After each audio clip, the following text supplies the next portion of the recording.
it's Scott from aristocob.com with another one of my random shop talks.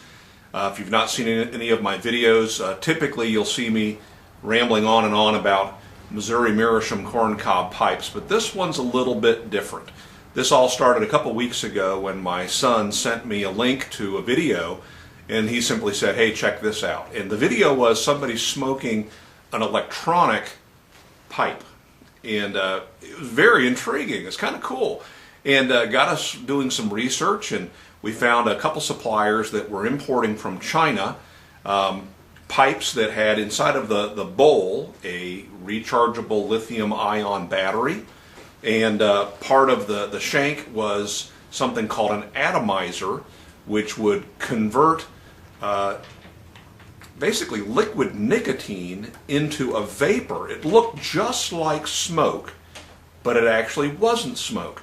And very intriguing to us because it's something that would allow us to smoke, they call it vaping, allow us to vape in places that we might otherwise get some hassles from spouses and others. Well, we did a little more research and found that the e-pipe wasn't getting very good reviews as far as durability. Apparently, the atomizer that was down inside of the pipe stem would wear out pretty easily or break if they were dropped. And you're starting off with a pipe that was somewhere in the $75 to $100 range, and then if that would break, you'd have to replace the entire bowl, which would set you back another $40 plus shipping. But we were intrigued, so we went back on the internet, did a little more research, and we found some e-cigars. They use the same liquid nicotine or e-juice. They have a very similar battery and atomizer.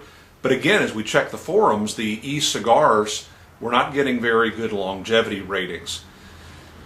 So we did some soul searching, and neither of us are cigarette smokers. I never have been, never cared for the smell or the taste of them.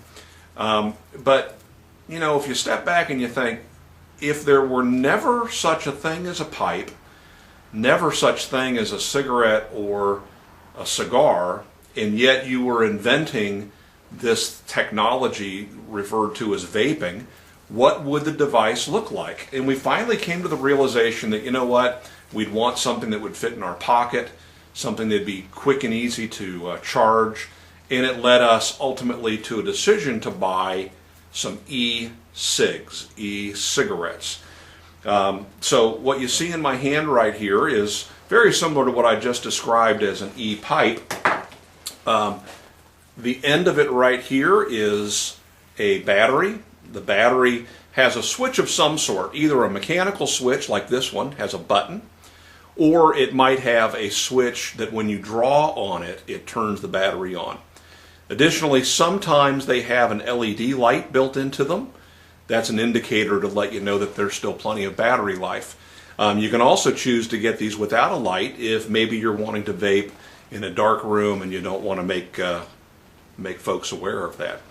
Additionally, there is a mouthpiece, and if we pull that off, this is the atomizer. And the atomizer is it's really just a heating element that heats up the e-juice, which is found inside of the mouthpiece. The mouthpiece is also referred to as a cartridge. In pipe terms, we would call that the bit. Okay, so I'm going to put all these together and take a little hit off of this to show you what's going on. So as I hit the button on this, the battery is heating up the atomizer, and in contact with a little what do they refer to that in the atomizer? It's a little metal wick that wicks some of the e-juice away from the wick here, and it's going to produce a steam or a vapor. Now I don't inhale. I'm not a cigarette smoker, as I mentioned. Pipe smokers typically do not inhale.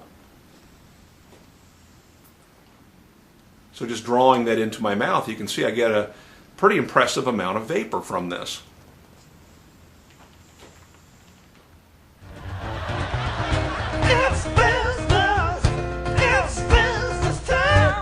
Business hours are over, baby.